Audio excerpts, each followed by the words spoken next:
What's up guys, Kevin with Ducati Spacers here. It's been a minute since I made a video, but I've got a very exciting product coming out that I wanted to talk a little bit about.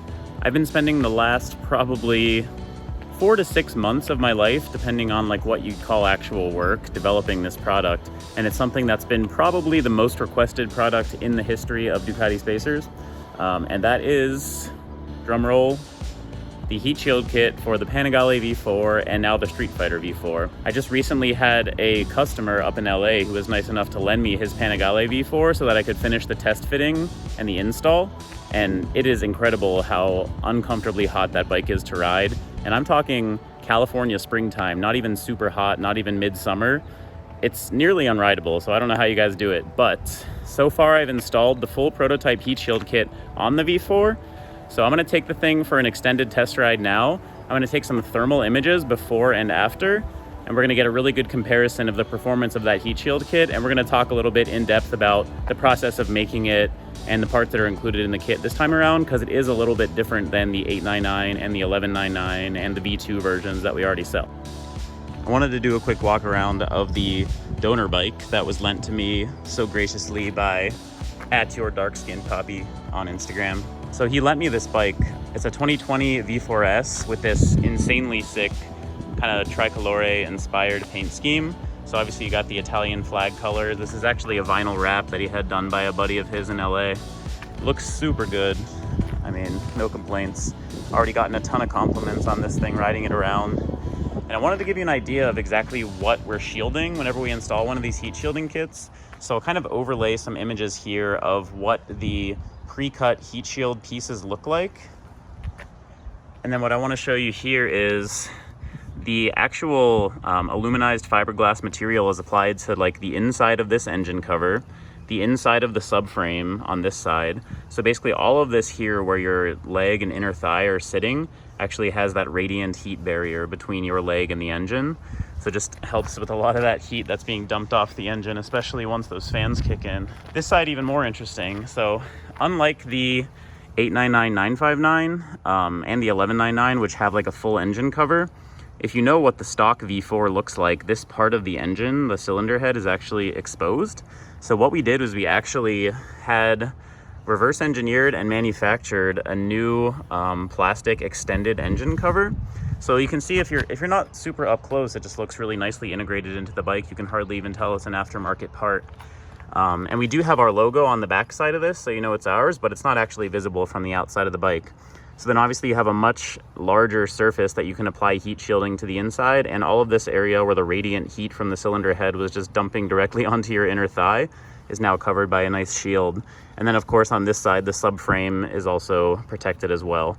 So basically on both sides, as well as the underside of the seat, you have full heat shielding. So basically the entire area that is typically getting roasted by all that heat dumping off the motor of the V4 is now fully protected. So we can take it out for a ride and see how much of a difference it makes. Also, just a small side note, of course we had to go and install a throttle spacer kit for him because he didn't have one already. Damn, that feels nice.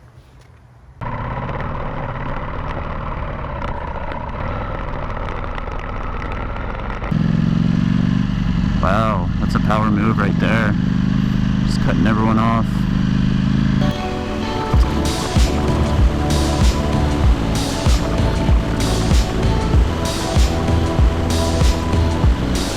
Alright, so just wanted to give an update. We're finishing our first leg of freeway. So that was about 16 miles that I went in one direction.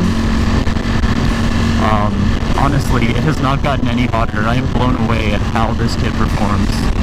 Like, I am completely hugging the bike. I'm not needing to splay my legs out to cool them down at all. I cannot believe how much cooler this bike is. Like, you can still feel the heat, obviously, don't get me wrong. Like, the bike is warm, but it is not uncomfortable. If it stayed at this temperature, I could ride this bike all day just like this. This blows my mind, because honestly, just a couple days ago I was on this thinking, how could anybody ever want to own one of these? It's just outrageously uncomfortable. But right now, like, this bike has been transformed for me. This is wild. So I'm going to turn around and go back the other direction and just make sure that nothing changes. I mean, this is a great test too, just sitting here at the stoplight, because I remember owning my V4 Speciale, how incredibly hot it would be at a stoplight. I wouldn't even want to sit on the bike. I'd be trying to get my legs off of it, and they've improved a lot of that though. The idling is not as bad anymore because now they have the cylinder deactivation tech. Whenever I first got the Speciale back in 2017 or 2018, whatever it was, they hadn't implemented that yet. So I think the test is probably a little bit skewed because they just don't run nearly as hot at idle as they used to. Honestly, now the biggest issue for me is that freeway cruising. That's whenever I would just get absolutely roasted by the V4.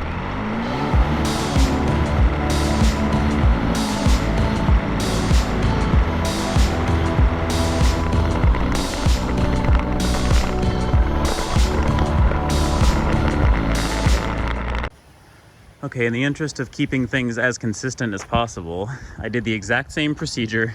I pulled the bike into my driveway, left it running, took my helmet and stuff off, grabbed the thermal camera, moved it into this position, and then turned it off. So the timing is just about identical to how it was when I took the first round of pictures. So I'm gonna go ahead and take a few from a bunch of different positions.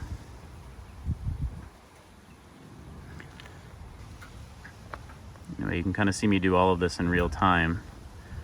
Just looking at this cover, I can see a big difference to how hot it was last time around. And here in the subframe area too. I think the biggest thing to note though, just the feeling of riding the bike. So much more comfortable. I could have been on it all day at those speeds and no problem. So I think that's my biggest takeaway. All right, well, there you have it. That's a 40-mile-ish ride with both some freeway and city streets on the Panigale V4S with the heat shield kit installed. Honestly, I know I've said it a few times now, but I was blown away at the improvement.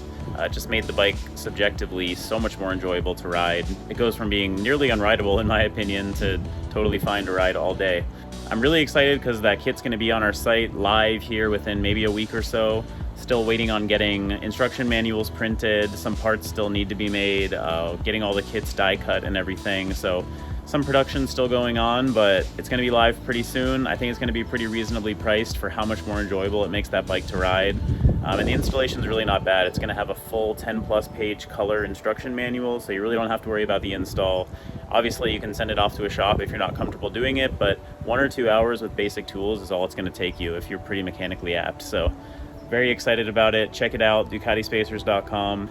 As always, thanks for tuning in. I'll see you in the next one.